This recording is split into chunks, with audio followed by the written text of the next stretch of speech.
2020년 9월 19일 LA 온누리 교회 가정의 삶기 하는 영상 새벽 예배입니다. 오늘 말씀은 예레미야 33장 14절에서 26절 소망으로 사는 인생입니다. 여호와의 말이다. 보라, 내가 이스라엘의 집과 유다의 집과 약속한 좋은 일을 행할 날이 오고 있다. 그날에 그리고 그때에 내가 다윗에게서 한 의로운 가지가 나오게 할 것이니 그가 이 땅에서 정의와 의를 실행할 것이다. 그날에 유다가 구원을 얻고 예루살렘이 안전하게 살게 될 것이다. 여호와 우리의 의, 이것은 그의 이름이다. 여호와가 이렇게 말한다. 이스라엘의 집 보좌에 앉을 사람이 다윗에게서 결코 끊어지지 않을 것이다. 내 앞에서 번제를 드리고 곡식 제물을 태우고 희생 제물을 드릴 사람이 레위 사람 제사장들에게서 영원히 끊어지지 않을 것이다. 여호와의 말씀이 예레미야에게 임했습니다. 여호와가 이렇게 말한다.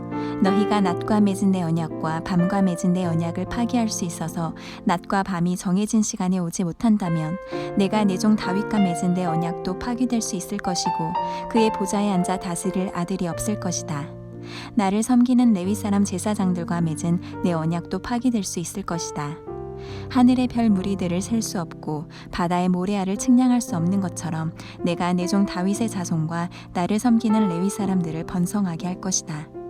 여호와의 말씀이 예레미야에게 임해 말씀하셨습니다. 자신이 선택한 두 족속을 여호와께서 버리셨다고 이 백성이 말한 것을 내가 듣지 못했느냐?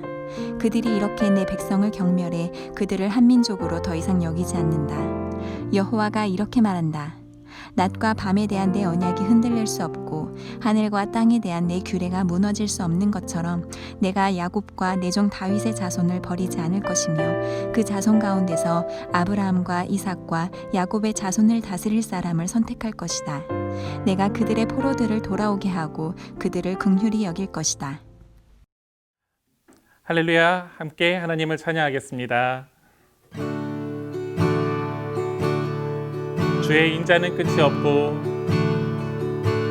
주의 인자는 끝이 없고 그의 자비는 무궁하며 아침마다 새롭고 늘 새로우니 주의 성실이 큼이라. 성실하신 주님, 우리 다시 한번 찬양합니다. 주의 인자는 끝이 없고 그의 자비는 무궁하며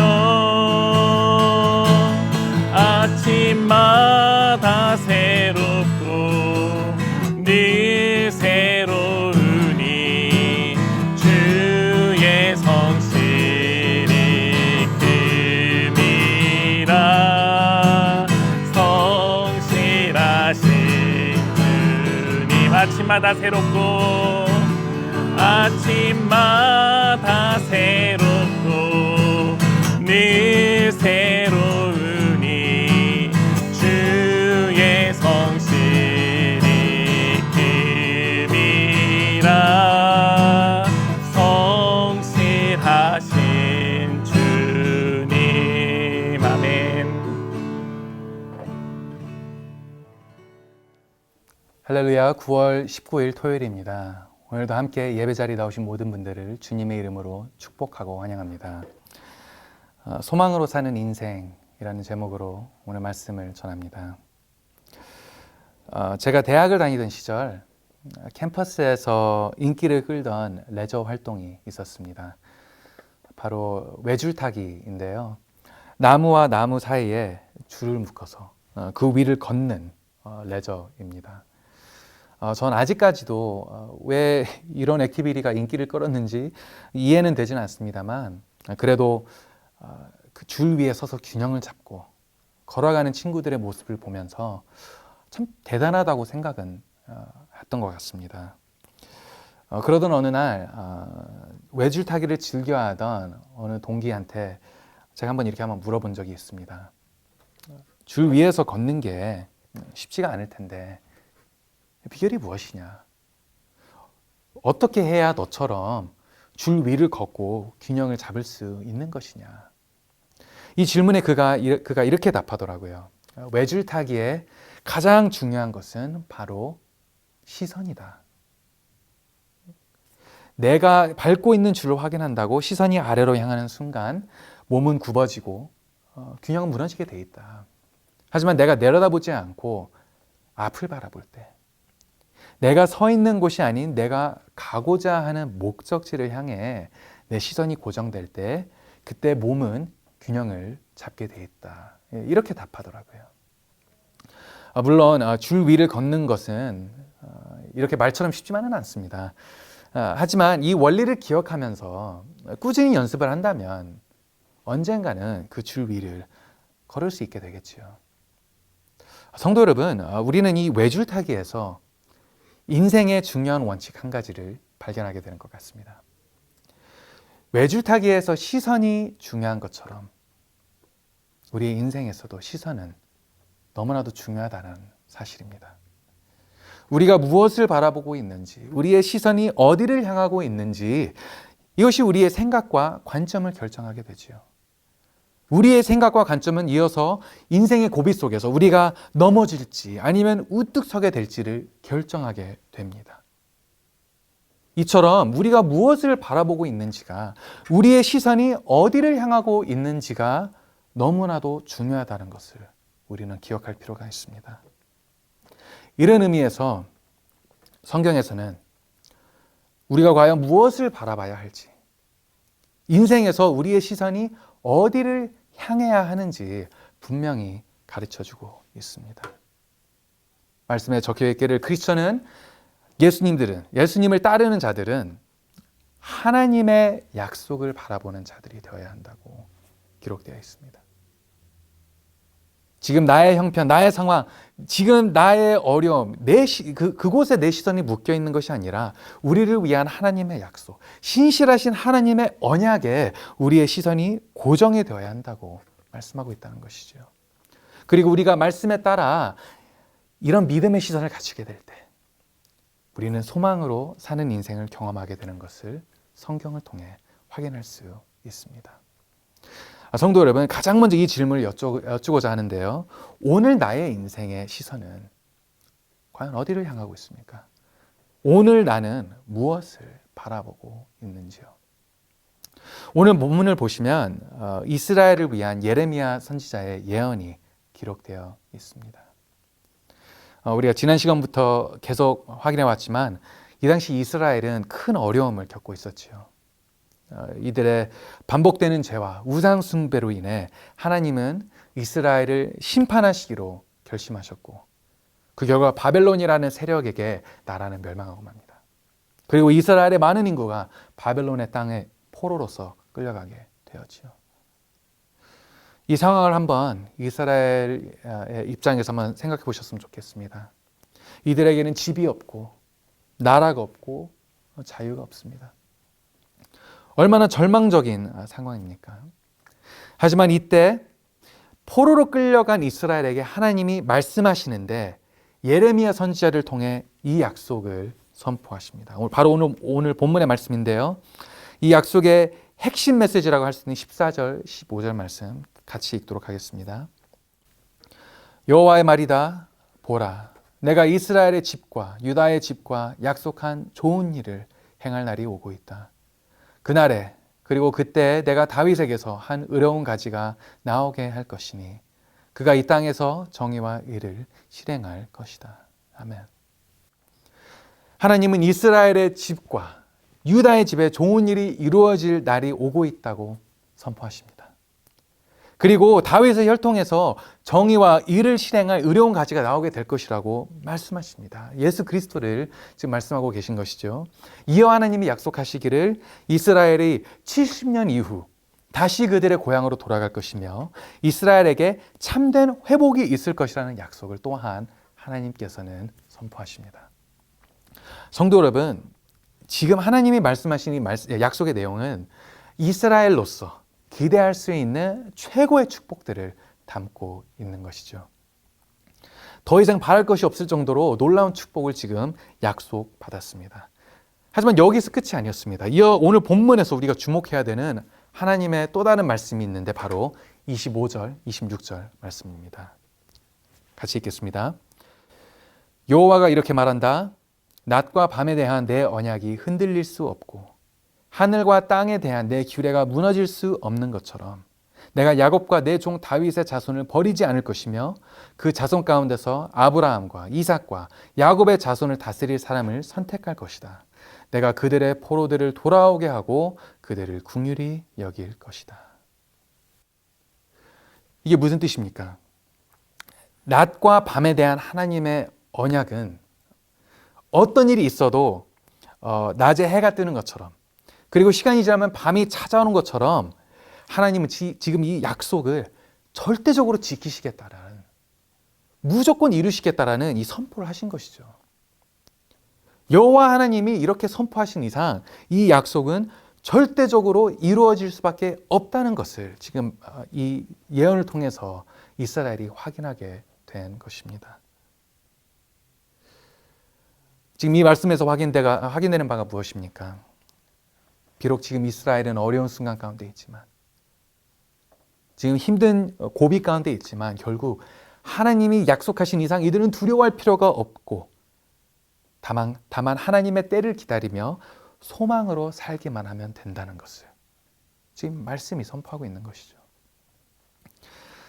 하지만 놀랍게도 이런 축복 와중에서도 안타까운 모습들이 있다는 것을 우리는 역사 속에서 발견하게 됩니다.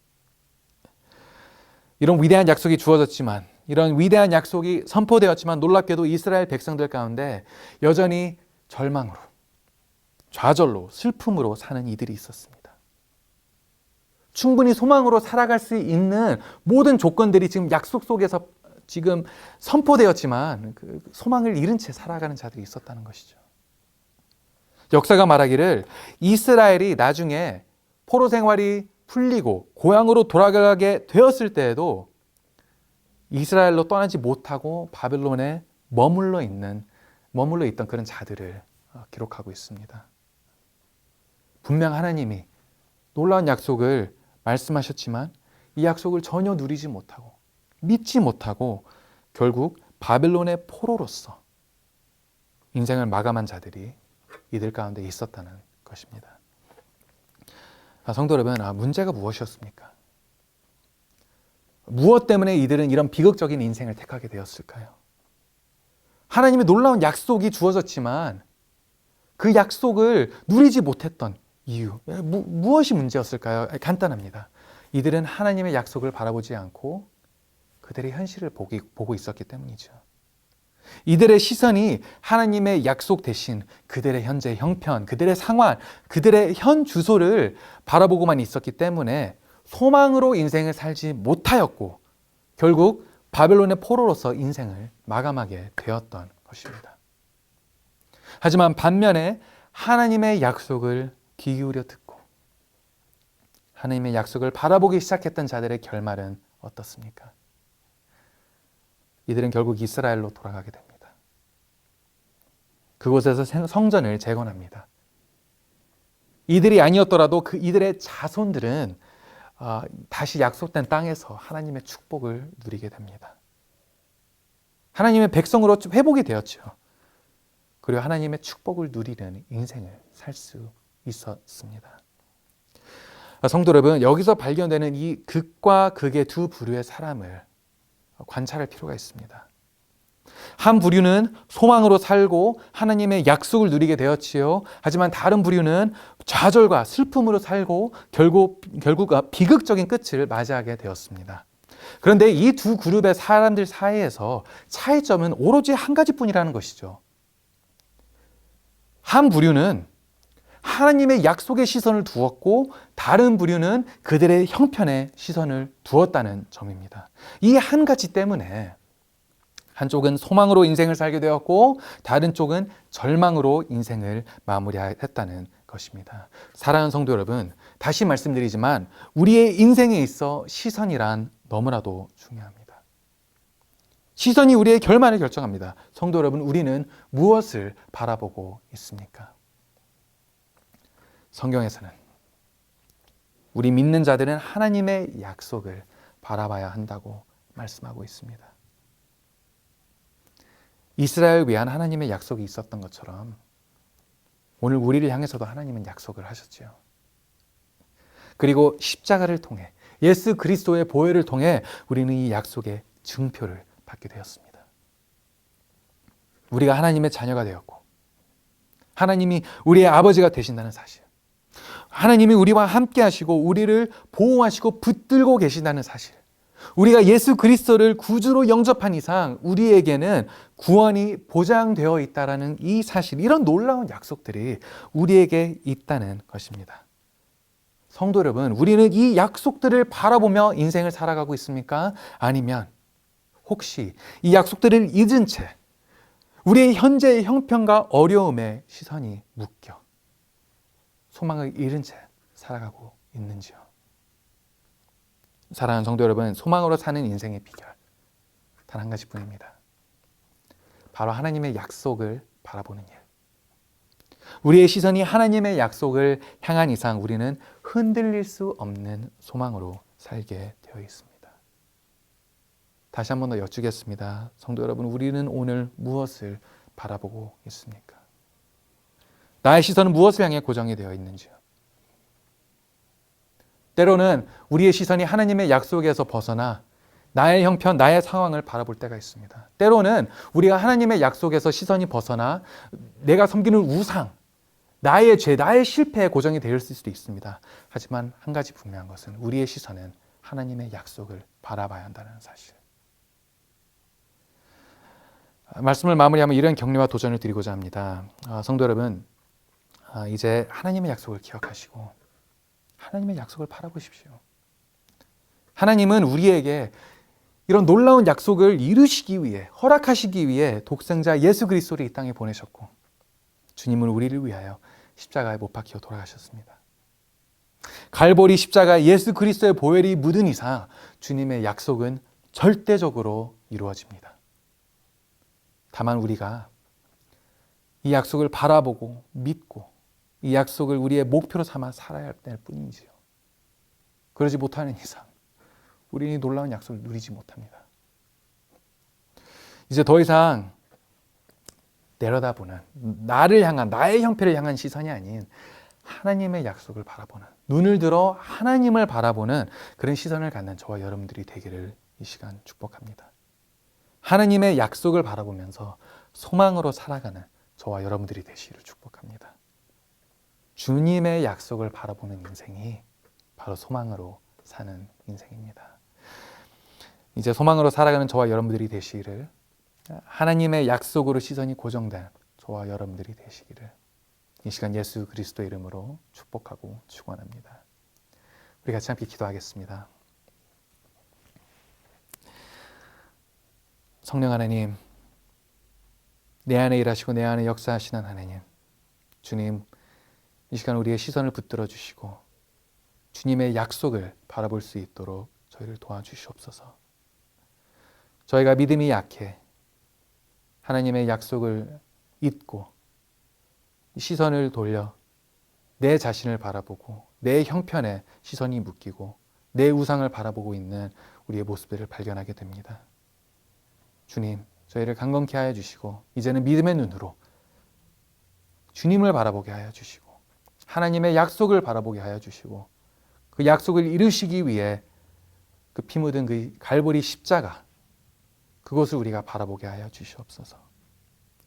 우리의 시선이 주님을 향할 때 우리는 소망 있는 삶을 살게 된다는 것을 깨닫게 됩니다. 이 놀라운 사실을 단지 지식으로 알고 있는 것이 아니라 우리의 삶이 되게 하여 주시고 우리가 매일 경험하고 누리게 되는 하나님의 은혜가 되게 하여 주시옵소서. 하나님, 이 시간 또한 우리 성도님들 가운데 어려움이 있고 큰 그런 고비가 있는 그런 형편들과 상황들이 있다는 것을 주님이 아십니다. 주님께서 우리 성도님들을 어루만져 주시고 위로하여 주시고 그리고 이제는 주님을 향해 시선을 올릴 수 있도록 하나님께서 붙들어 주시옵소서. 오늘도 우리와 함께 하시고 우리 가운데 선한 역사를 이루시는 주님께 감사드리오며 이 모든 말씀을 예수 그리스도의 이름으로 기도드렸습니다. 아멘.